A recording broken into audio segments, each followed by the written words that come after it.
Bcam rolling. Okay, my card Speeding. rolling. The card is rolling. Good. Okay, all yours.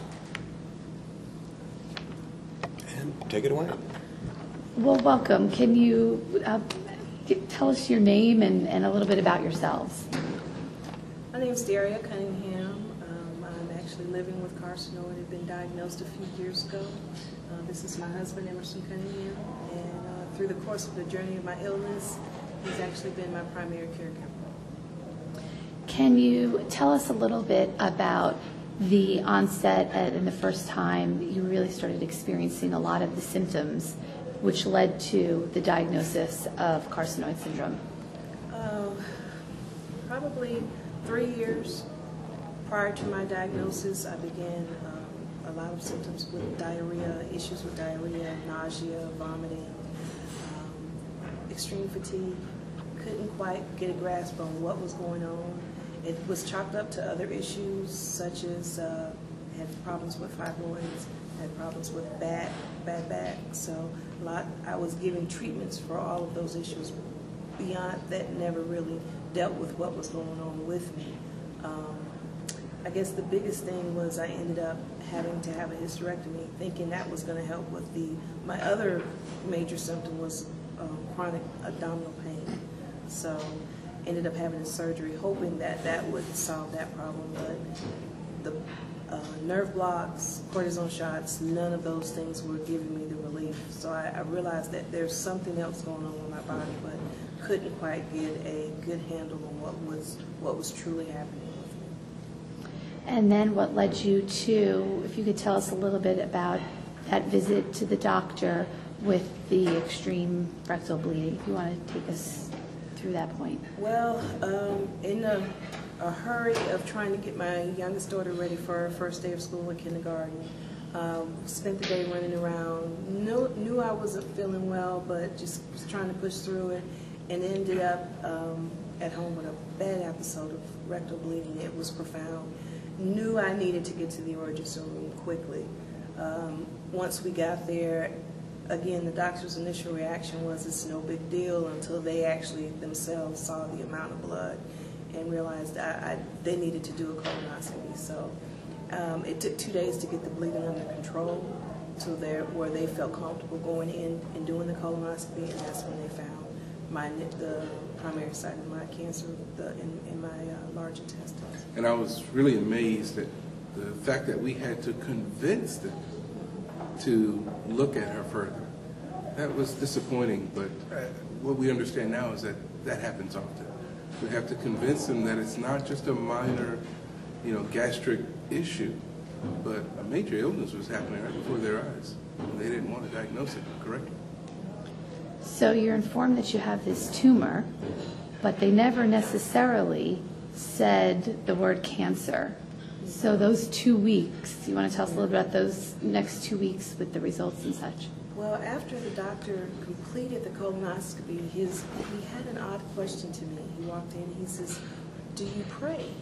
And we thought, "Yeah, we pray." He says, "Well, if you pray, you'll be fine. I found a tumor, but it's okay, don't worry about it. We'll take care of it." And that's how he ended it. So there was a confusion as to what exactly did he just tell me. Yeah, we looked at each other like, Did he tell was that? Did he tell me I had something? Or did he tell me I didn't have anything, and we didn't quite know? So it took 2 weeks before we could actually physically get our hands on the pathology report, because every time we call and try to get the results, they were like, "Well, we haven't gotten them back yet." But what we found out later was he got the report, didn't know what it meant, sent it to another hospital for a second diagnosis. They didn't quite know what it meant, so they actually ended up sending it to the National Health of Institutes. Okay, let me get that right. Institutes of Health. National Institutes of Health, thank you. And they actually was able to give them a concrete diagnosis that it was carcinoid. So it took 2 weeks for that process to take place and us to get the pathology report back with a definite diagnosis of carcinoid cancer. So before we move on to the treatments and the research that was done, can you just tell us a little bit about everyday life? So we've talked now about a long haul to get to your diagnosis, but what is everyday life like for you? Well, I had, which was another thing that was part of my diagnosis was chalked up. I had two small children. My kids are 16 months apart. When I originally began having symptoms, they were 2 and 3 years old. I was working full-time with two small kids, and of course my husband was working full-time. So we were busy. We were busy with getting them back and forth to daycare, gymnastics, tumbling, all the things that we do as a family, and just always thought that the nausea and vomiting was because I wasn't eating a good meal, I didn't have a good proper diet, and so I was being told by the doctors I needed to eat better, I needed to get more rest, and those would help my symptoms.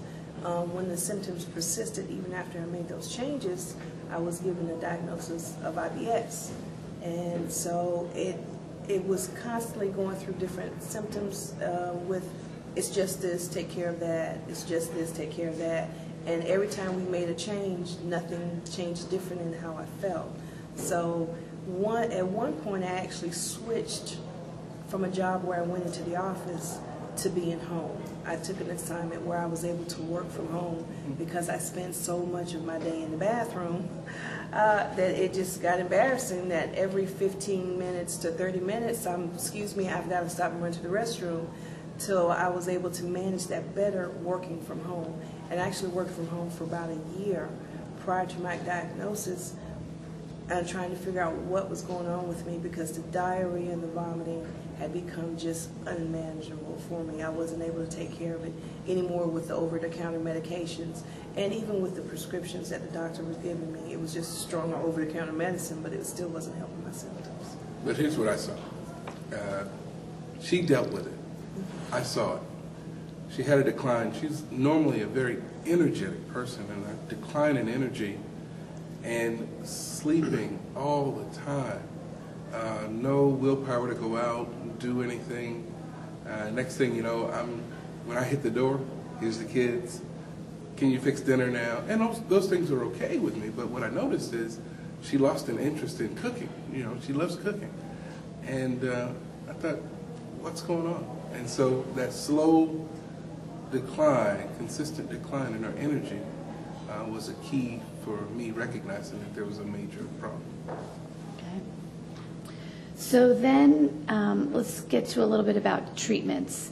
And we spoke about surgeries and radiations, and then obviously treatment with Sandostatin LAR. You want to walk us through a little bit around the surgeries and the radiations, and then eventually Sandostatin? Well, once we got the original diagnosis, I ended up with the right hemicolectomy, removing that portion of my colon along with the tumor.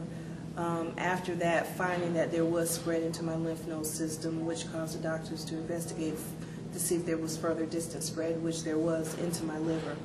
And we ended up with the CyberKnife high-dose radiation treatment, hoping that would shrink my tumors, but it didn't shrink it to the point where we were able to abate being able to do the surgery. So surgery still ended up having to be a part of my process because the tumors were both softball and baseball size. They were pretty good size, and they didn't shrink significantly enough to where we weren't able to do it. So still needed to do the liver resection. And then after that, left because there is metastasis into other parts of the body that they're not able to significantly remove or treat. I was still left with some residual symptoms. So at that point, the doctors introduced Sandostatin as part of my regimen of care to give me back some control over how I was able to live day to day. Can we just take a quick pause? Okay. How far do we want to go with Sandostatin before I go into... Roll cameras. Thank you. So if you could tell us a little bit more around treatment and while you're on Sandostatin and your visits to the physician. Okay. I've been on Sandostatin for going close to 4 years now, and I found it easier. In the beginning, we talked about doing the daily injections at home, didn't feel comfortable with that.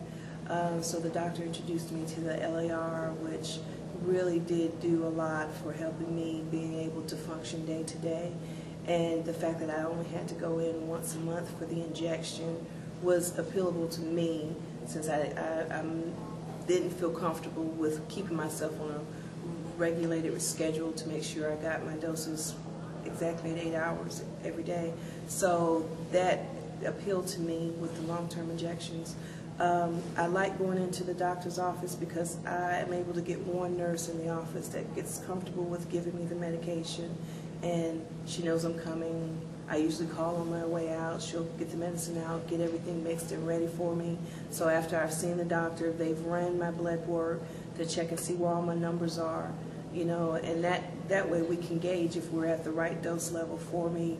We need to make some adjustments from what happened from where I was the previous month. That gives us an opportunity to have that conversation. But with the monthly doses, it has helped me to regain many of my life functions day to day prior to diagnosis or even getting in. That's good. That's great. Okay. So this is a question for Emerson. Dealing with a neuroendocrine tumor like carcinoid, how overwhelming it must be, obviously, for the patient, but for the family and caretakers as well. So if you could tell us a little bit about the role that you've played as the spouse and the primary caretaker, Sure. That would be helpful.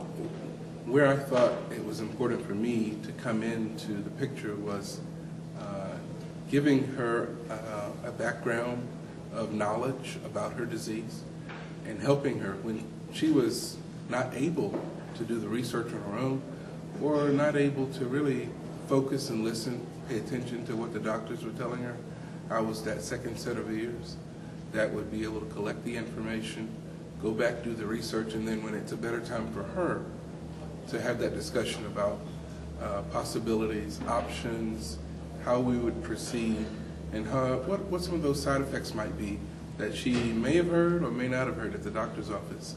And then to organizing the kids, making sure their routine was good, bringing in family support, just providing a safe haven for her to get better. That was my job, and I took it seriously.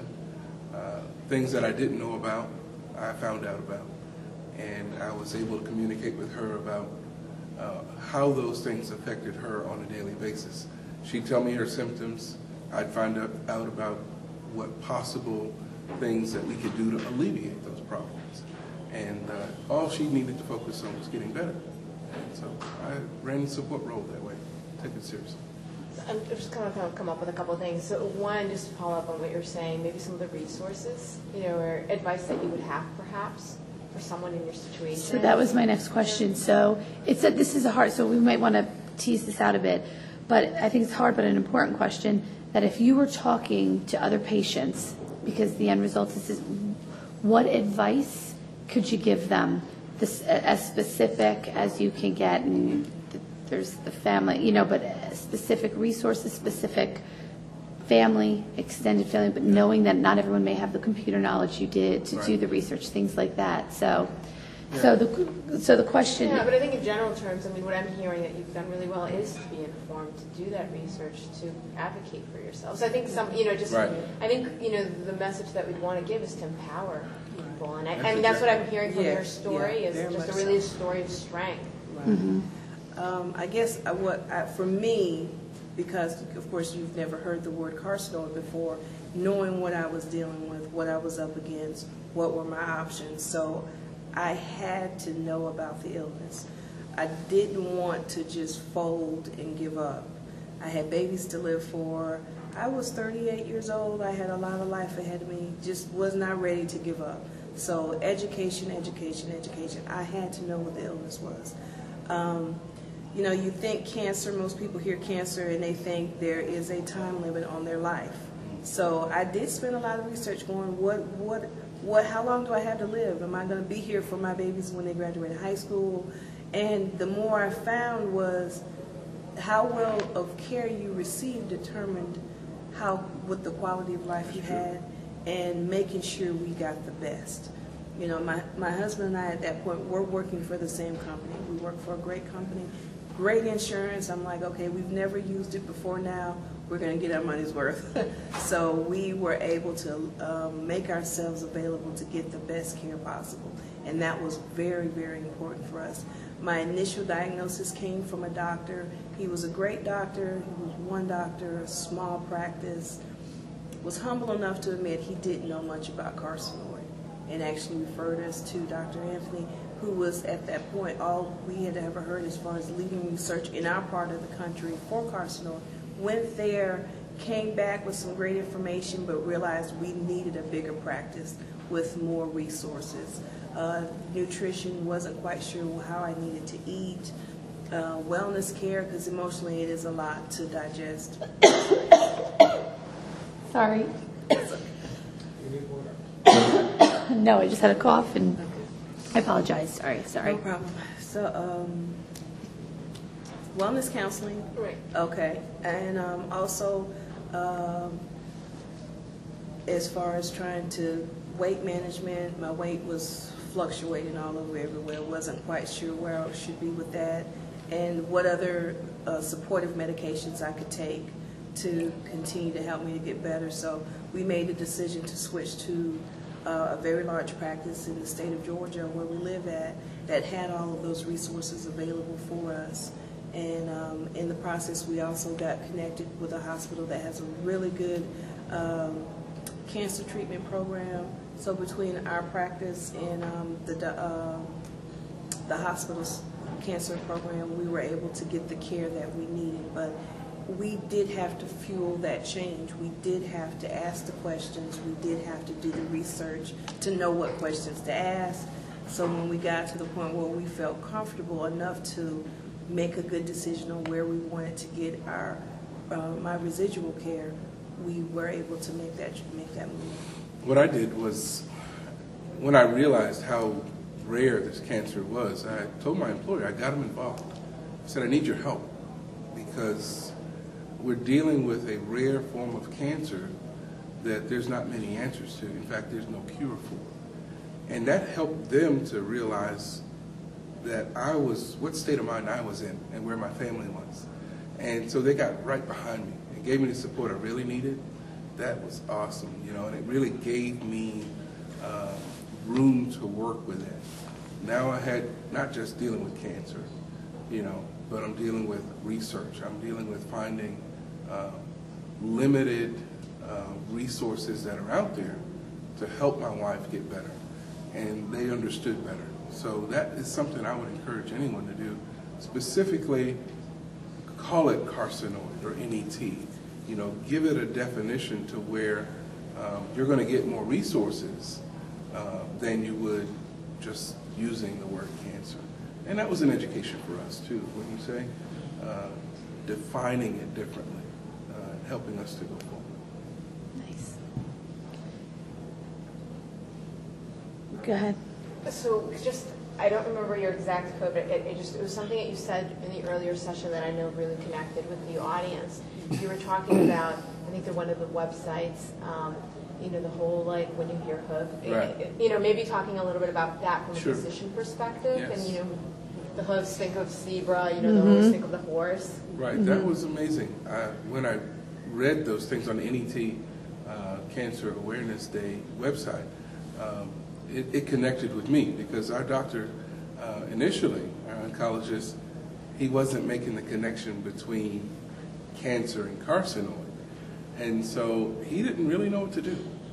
Our next doctor heard of it, but now what I know is I would suggest to a new carcinoid patient is to tell their doctor that this is something rare and they really need their support. But even more than that, they need to be educated about their disease and help the doctor help them educate themselves. Resources is the key. Finding out what this is all about, reading, understanding, knowing which drugs are going to help them through their difficult periods. That made the difference in quality of life for her. For me, education took away the fear. knowing what I was dealing with, knowing where I was in the stream of dealing with my illness, looking at carcinoid cancer as a chronic illness versus a death sentence. Right. And, you know, it takes a while to get to that point. Okay, I have an illness. This is like diabetes or some other major illness that a person can never get a cure for, but it can be managed and you can live. So it took a while for me to get to that point. But the educating myself made the big difference to say, hey, I can live with this. I can do this. I just need to find what route to take that's going to work for me and it's going to work for my family. So that's going to be an answer that's going to be different for everyone depending on their circumstances and their resources. Do they have the insurance that's going to be able to help them pay? What outreach programs are they able to make themselves available for? I actually have a friend of mine who doesn't have carcinoid, but she has acromegalia, and her insurance refused to pay for Sandostatin. So she was actually able to reach out to Novartis, and they have her on the nurse program. They come in once a month and administer the medicine to her at no cost.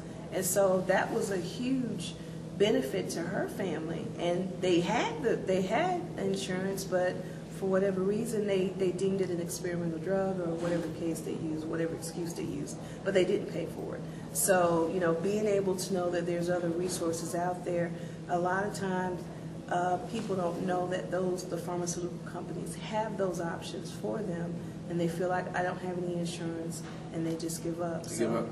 And so, you know, being able to help people to see what avenues they have, that there are options, and that they don't have to give up. I'd say the main thing with carcinoid is probably when you hear the word cancer, it frightens so many people to the point of where they give up and they lose hope. But that's not the case all the time with carcinoid. There is life, there is opportunity. It could be managed depending on where it is. But don't give up. Don't shut down. Look for a solution. Look for opportunities to make yourself better, because it's possible that you could live with it for a while. Did you find it easy to, you talked a lot about education, and I'm just wondering, did you find it easy to educate yourselves? Did you find the resources out there? Like, what was that process like? I mean, when you turn to the normal resources, American Cancer Society, NIH, you know, you don't get carcinoid. You don't get carcinoid. You get breast cancer, colon cancer, you get carcinoma. You don't get carcinoid, so you don't fit. So that's when there's a disconnect between the mainstream information about cancer and carcinoid.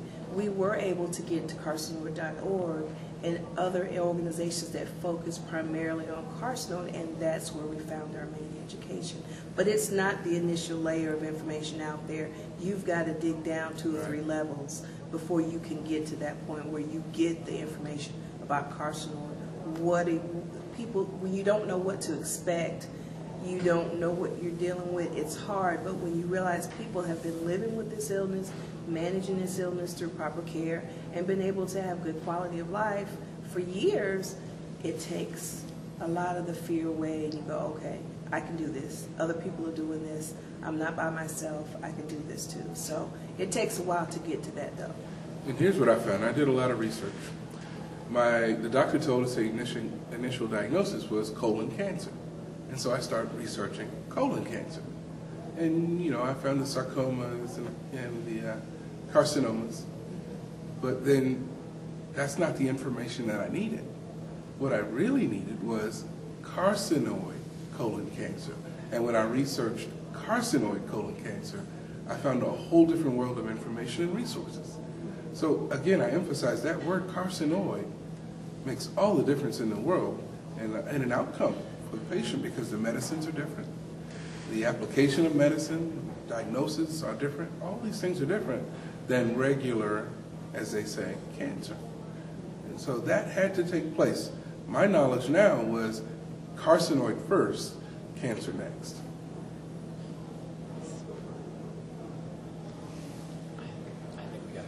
I have one request that's completely different, so whatever, are you? Yeah, from a real support, depending on how we would use this, real support, patient testimony. I'm not quite sure how. Do you think we've touched on? There's been a lot. We Yeah. have the mental and the physical. Is it rolling?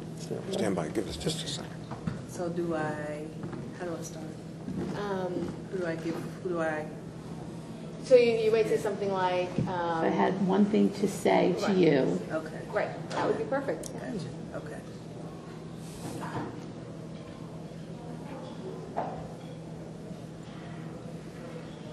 We have completely, I'm sure, like tired you out, and you're like, I'm trying to make sure my stomach doesn't growl. We ate breakfast early. We'll go right now. and then- Okay. I'm so sorry. No, you're fine. I'm just going. I hope I don't make noises. So. You guys ready? Yeah, good. And this, you would say directly to the lens, Yeah. eye to eye. Okay. Who's going, so one at a time, who's going to go first? Let him go first. All right, I'll go first. You go first, okay. 1 second.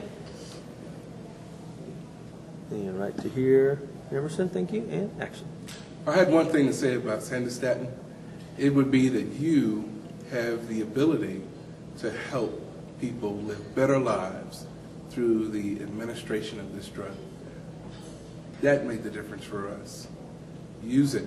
Get that drug out there. Thank you. If I had to say one thing as a patient taking the sandostatin medication is emphasize to the doctors how important it is to adjust the medication based on the patient's needs, not stick to a by-the-book protocol as to what works for the patient. Encourage the doctors to give the medication as they need based on what the patient is telling them. Ask the patient how they are feeling on a day-to-day basis, how they feel throughout the month, to make sure the patient is given the highest quality of life possible. So don't be afraid to push back to the doctors in the medical community about stepping outside the box of the normal protocol for the medicine. I don't think we're going to be able to use that. Okay. Only okay. because our Gotcha. reps can only stay to the Okay. indicated label, and I'd be afraid that our internal gotcha. review team would say, what are the reps educating Okay. the physician? I'm Gotcha. sorry. No problem. I- Okay. I mean, but you know what I I'm think- dealing with, right? Yeah. Every month we're playing I and know. pushing, and so I okay. know, and we're Yeah. trying to support that, but we can't do that to the Okay, reps. gotcha. Perhaps, if I could suggest just kind of taking yours in a Okay. little bit of a different direction. would be- Okay.